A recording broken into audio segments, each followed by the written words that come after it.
The story of Diwali, Lord Ram's return from exile to Ayodhya, the city of light.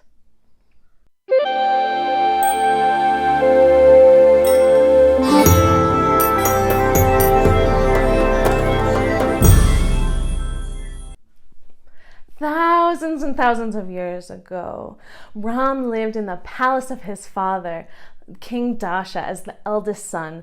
And he had his beautiful wife Sita there with him. They lived in peace, abundance, happiness, joy. Every day was amazing. And one day, one of the king's wives became so jealous and angry because she knew her son would never be king with Ram in the castle. And she demanded that Ram and Sita be exiled into the forest for 14 years to give her son an opportunity to be king. Because the king had made a promise to this wife that he would fulfill anything that she demanded of him, anything, he had no choice. He had to exile his eldest son and his wife. And so he sent them into the woods for 14 years, and Ram's younger brother Lakshman came with them to help them care for themselves under such harsh conditions. After a few years in the woods, they were starting to settle into their exile circumstances, and a beautiful woman appeared to Ram. She was a demoness in disguise who had fallen in love with Ram, his beauty, his strength, his power. She knew that he had to be hers. And she came and she said, "Ram, marry me, I'm in love with you, we'll be married and happy forever." And Ram said, No, I'm married already. I have my beautiful wife Sita. I cannot marry you. Go ask Lakshman. And so she went and asked Lakshman, and Lakshman was horrified. He said, No, I cannot marry you. It's not possible. It's not proper. And she reared up and took her true demoness form, shedding the false, beautiful woman, just falling from her and growling and snarling and slashing at him. And he took out his sword and cut off her nose and her ears. Crying, screaming, bleeding, she ran back home to Lanka to her brother, King Ravana, a demon king. And he was not happy, I'll tell you that. This was an offense far greater than many he had suffered before, and he vowed to take revenge on Ram and Lakshman. So one day he got a demon friend and had him disguise himself as a golden deer. And when Ram and Lakshman saw this golden deer, they were like, "Oh my God, we're going to eat for months off of this deer. It's beautiful, it's godly, it's a gift from the gods. We have to go get it." And they ran after the golden deer, leaving Sita alone. Ravana ran in, snatched Sita, and stole her away to the Isle of Lanka. When Ram and Lakshman returned from their hunt, they knew something was wrong. Sita doesn't just wander off in the woods. She knows better than that. So they started searching, and the more they looked, the more they realized something was truly wrong. As they were looking, they conveniently ran into an army of bears and monkeys. And the head of this army was Hanuman.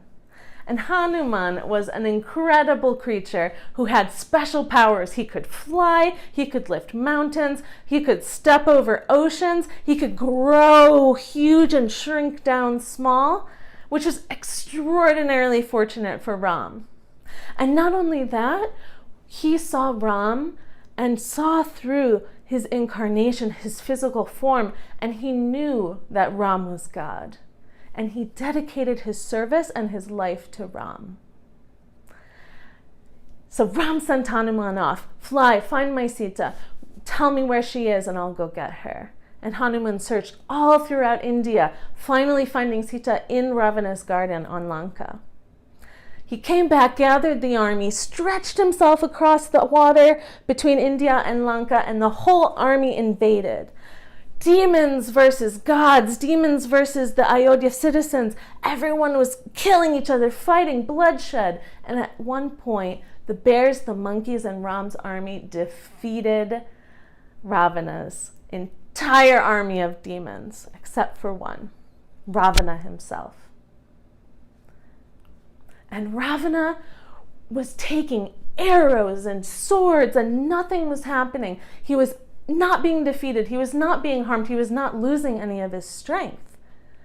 And because he was tired of war and knew that Ravana was out of alignment, Ravana's little brother snuck over to Ram's side and told him, "You have to shoot him in the navel. It's his only weak spot and the only way to kill him." So Ram took a special arrow that had been blessed by the gods, pulled it back, and shot Ravana right in the navel, and he instantly died. He had his beautiful Sita back. He was so happy, and his exile was almost over. He had spent a decade looking for Sita. And so he took Sita and Lakshman, and they went back to Ayodhya. And upon arriving, they noticed that the whole city was lit up with candles, lights, lamps, fireworks, all in light. The people were celebrating the return of their true king, of the incarnation of God, of Ram and Sita. And to this day, Diwali is celebrated by lighting lamps everywhere, decorating the home with lamps, bringing light in everywhere, cleaning, reorganizing, opening up the space for fresh, positive, new energy. And there's so many ways to interpret the Diwali story. There is, of course, the victory of good over evil, of light over darkness, a common theme in all spiritual and religious sects all over the world. That's what we're living for, to manifest and be in alignment with our true nature, which is good. And for me, this exile of Ram is, when we take birth, part of that process of becoming human. We start to forget, we push out, we exile our true nature, our self is light. And we wander through the world, we experience the world, we are embodied and have senses and live in this world almost exclusively. And then at some point, we can become so out of balance. Our masculine and feminine energies can be separated, become out of balance. And then there has to be a fight with our own demons, our patterns, our lack of balance, to bring everything back, to merge, to meld our true self with our physical self, to welcome back the God, the light, the source, the true nature within.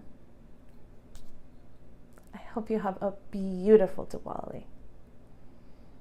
Welcome the light within.